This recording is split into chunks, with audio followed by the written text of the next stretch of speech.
Sarfaraz Roger साहब को और एजाज आजिज दामराह साहब को, वो पार्टी के ही थे और पार्टी की तरफ से कवरिंग कैंडिडेट थे।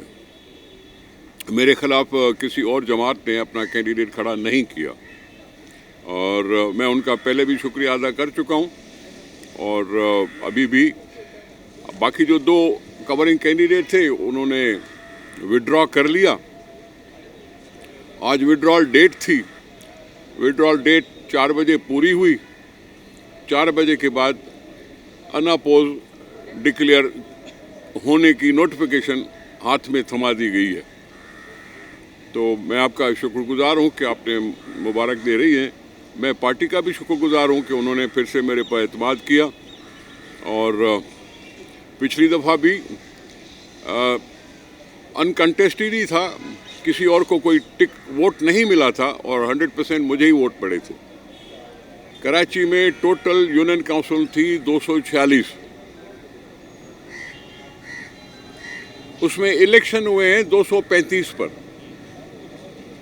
अभी 11 यूनियन कमेटियों में इलेक्शन होने, ये पहले होने, मेयर चुनने के बाद नहीं, पहले उनकी इलेक्शन होगी जिसके नॉमिनेशन पेपर भरे जाएंगे। इलेक्शन का कैंपेन का टाइम मिलेगा, उसके बाद वोटिंग होगी और सारे के सारे बिला मुकाबला हो गए तो और बात है, नहीं तो इलेक्शन होगी। ये इलेक्शन हो जाने के बाद फिर कसम उठवाया जाएगा सबसे, सारे सिंध से। वो ओथ की हलफ बर्दारी की तकरीब होगी हर एक हाउस में। उसके बाद रिजर्व सीटों पर इलेक्शन होगी। रिजर्व सीट्स में कौन कौन है? लेडीज हैं, लेबर है, माइनॉरिटी है, यूथ है, अभी उसमें 2 और बढ़ा दिए गए, ट्रांसजेंडर और डिसेबल्ड पीपल विद डिसेबिलिटी। ये 6-7 रिजर्व सीटों की इलेक्शन होगी।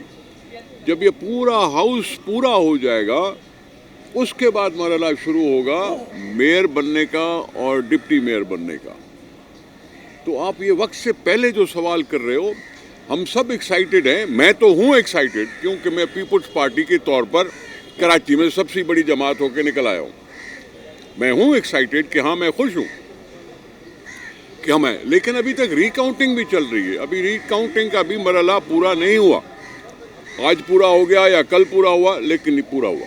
हम नंबर 1 पे हैं, नंबर 2 पे जमात इस्लामी है, नंबर 3 पे पीटीआई है, फिर नवाज लीग है, फिर जेयूआई है, फिर टीएलपी है, कुछ आज़ाद हैं, कुछ हकीकी है।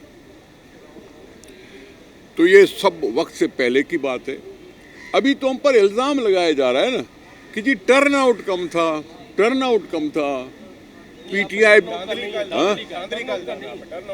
नहीं लिखा हुआ है सर जी, पता नहीं कितना लिखा हुआ है, पता नहीं कितना लिखा हुआ आ रहा है कि जी टर्न आउट जी 7% था, 20% था, 10% था। ऐसी बातें हमने भी पढ़ी हैं, आपने भी ज़रूर पढ़ी होंगी, इनकार न करें। तो भाई हमें जो थे, हमारे जो साथी थे हमारे पास निकल आए, उन्होंने हमें जितवा दिया, जमात इस्लामी को भी जितवा दिया। हरवाया है तो पीटीआई को हरवाया है। हम पर पीटीआई वाले खामखा नाराज हो रहे हैं। 2018 की इलेक्शन में एमक्यूएम ने इल्जाम लगाया था कि पीटीआई ने हमारा मैंडेट चोरी किया। तो अब पीटीआई को चाहिए वो जमात इस्लामी पर अटैक करे कि उन्होंने उनका मैंडेट चुरवाया है। मेरी बात सुनो ना, मेरी बात सुनो एक मिनट, मेरी बात सुनो कि एक्चुअली पीटीआई अगर अटैक करेगी तो जमात इस्लामी पे करे, क्योंकि जमात इस्लामी पहले होती नहीं थी। जब होती नहीं थी और वो अचानक आ गए तो दरअसल पीटीआई से निशिस्तें छीनी तो जमात इस्लामी ने। हम तो वैसे भी थे। हम 2018 की इलेक्शन में भी 6-8 एमपीएस हमारे थे और 3-4 एमएनए थे। अब तो माशाल्लाह 5 एमएनए हम तो थे। और 2015 की लोकल बॉडी इलेक्शन में हम थे और दूसरे नहीं थे। बाकी हम पर तनकीद न करो, इलेक्शन को मुतनाज़ा मत बनाओ। ये सिर्फ सिंध जो है वो सिर्फ कराची नहीं है, पूरे सिंध के लोकल बॉडी इलेक्शंस के ऊपर नज़र डालो और फिर कहो कि टर्न आउट कम था या ज़्यादा था। और अगर टर्न आउट कम था और पीटीआई को फिर मैं बता रहा हूँ कि इमरान खान को बोल दो कि उसका बयानिया कराची ने फेल कर दिया। अगर इतना जोश होता कराची के लोगों में तो किसी आओ देखते न ताव देखते, जाके पीटीआई को वोट करते, लेकिन नहीं निकले। न सिर्फ आज कम निकले, मलीर में जो इलेक्शन हुई थी उसमें भी तहरीक इंसाफ के 10,000 वोट कम हुए थे। और आज कराची ने तो फैसला दे ही दिया कि पीटीआई का बयानिया, उससे हम नाला हैं, बेजार हैं, गैर जमहूरी है, इसलिए बेजार है। सिंध में जो लोकल गवर्नमेंट का सिस्टम है उसमें जो टीयर्स उन्होंने कबूल किए हैं वो है यूनियन काउंसिल देही इलाकों के लिए, यूनियन कमेटीज शहरी इलाकों के लिए, उसके बाद देहात में डिस्ट्रिक्ट काउंसिल, शहरों में म्यूनिसिपल कमेटीज या म्यूनिसिपल कॉरपोरेशन या टाउन कमेटीज, ठीक है। और सारी सिंध में एक मेट्रोपॉलिटन कॉरपोरेशन का जिक्र है, मेट्रोपॉलिटन कॉरपोरेशन का जिक्र है। अगर मेट्रोपॉलिटन कॉरपोरेशन का जिक्र है तो वहां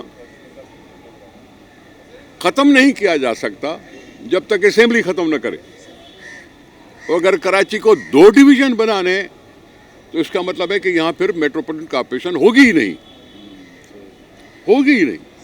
तो ये एक मैं समझता हूँ ऐसे ही हवा में उड़ा दी जाती हैं बातें और आपको मौका मिलता है सवाल करने का। हमारा कोई ऐसा इरादा नहीं है। हम पार्लिमानी जमहूरियत में यकीन रखते हैं, बातचीत के दरवाजे खोलते भी हैं और खुले रखते भी हैं। हम गए थे, अपनी डेलीगेशन को भेजा था जमा इस्लामी के हेडक्वार्टर्स में।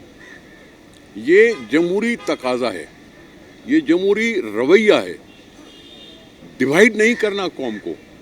बिलावल भुट्टो चेयरमैन साहब क्या बोलते हैं, हम पाकिस्तान पीपल्स पार्टी वाले यूनिटी में बिलीव करते हैं। अक्सर आपने तकरीर सुनी होगी, वो तकरीर बाग जना में भी हुई थी, वही तकरीर सीएम हाउस में भी हुई थी जो आपने सबने सुनी थी।